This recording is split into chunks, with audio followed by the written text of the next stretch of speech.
একজন সাধারণ কসাই যার কাজ মনে হয় সাধারণ, কিন্তু আল্লাহ তাকে জান্নাতের প্রতিশ্রুতি দিলেন। আপনি কি জানেন কি কারণে একজন সাধারণ মানুষ হতে পারে জান্নাতি? চলুন সারা জীবন ইউটিউব চ্যানেলে সেই অবিশ্বাস্য গল্প জানি।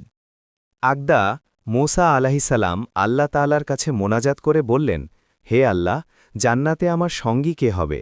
দুনিয়াতেই তার সাথে আমার সাক্ষাৎ করিয়ে দিন। তখন জিব্রায়েল আলাহিসাল্লাম আগমন করলেন এবং বললেন, হে মুসা, অমুক এলাকার অমুক কসাই ব্যক্তিই হবে তোমার জান্নাতের সঙ্গী। কথা শুনে মুসা আলাহিসাল্লাম কিছুটা বিস্মিত হলেন এই ভেবে যে তার মতো নবীর জান্নাতের সঙ্গী হবেন সাধারণ একজন কসাই। তার জানার আগ্রহ হল যে কসাই লোকটি কি এমন আমল করে যার বদৌলতে জান্নাতে সে নবীর পাশাপাশি অবস্থানের থাকার মর্যাদা লাভ করবে।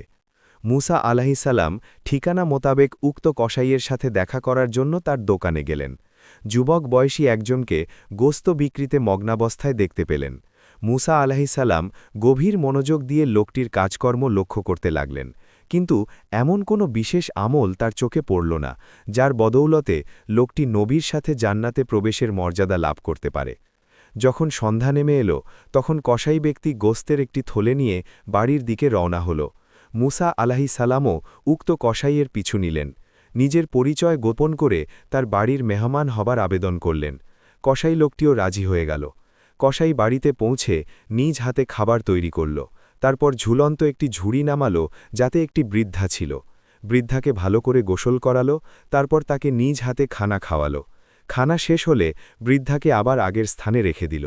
মুসা আলাহিসাল্লাম লক্ষ্য করলেন উক্ত বৃদ্ধা বিড়বিড় করে কি যেন বলছে। বয়সের ভারে নুব্জ উক্ত বৃদ্ধার মুখের জড়তার কারণে তার অস্পষ্ট সেসব কথা পরিষ্কারভাবে বোঝা যাচ্ছিল না। এরপর কসাই ব্যক্তি মুসা আলাহিসাল্লামকে মেহমানদারি করালেন, তার সামনে খানা পেশ করলেন। খানা শুরু করার আগেই মুসা আলাহিসাল্লাম জিজ্ঞাসা করলেন, এ বৃদ্ধা কে? কসাই লোকটি জবাব দিল, আমার মা, আমি তার খিদমত করি। মুসা আলাহিসাল্লাম জিজ্ঞাসা করলেন, একটু আগে তোমার মা নিজের ভাষায় বিড়বিড় করে কি বলছিল? কসাই জবাব দিল, আমি যখনই মায়ের খিদমত করি তখনই তিনি বলেন, আল্লাহ তোমাকে ক্ষমা করুন এবং তোমাকে জান্নাতে মুসা নবীর সঙ্গী বানান। মুসা আলাহিসাল্লাম বললেন, হে যুবক, আমি তোমাকে সুসংবাদ দিচ্ছি, আল্লাহ তাআলা তোমার মায়ের দোয়া কবুল করেছেন।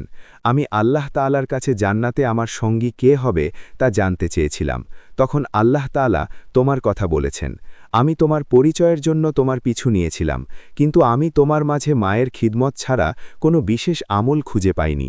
এর মানে হল, মায়ের খিদমতের পুরস্কার হিসেবে আল্লাহ তাআলা তোমাকে জান্নাতে আমি মুসার সঙ্গী হবার নিয়ামত দান করেছেন। জামে তিরমিজি, হাদিস নাম্বার 2433, মুসনাদে আহম্মদ, হাদিস নাম্বার 12825। গল্পটা যদি ভালো লাগে অবশ্যই একটা লাইক, একটা কমেন্ট আর একটা সাবস্ক্রাইব করতে ভুলো না। ধন্যবাদ। এইরকম ইসলামিক ভিডিও নিয়মিত পেতে আমাদের সারা জীবন ইউটিউব চ্যানেলের সাথেই থাকুন।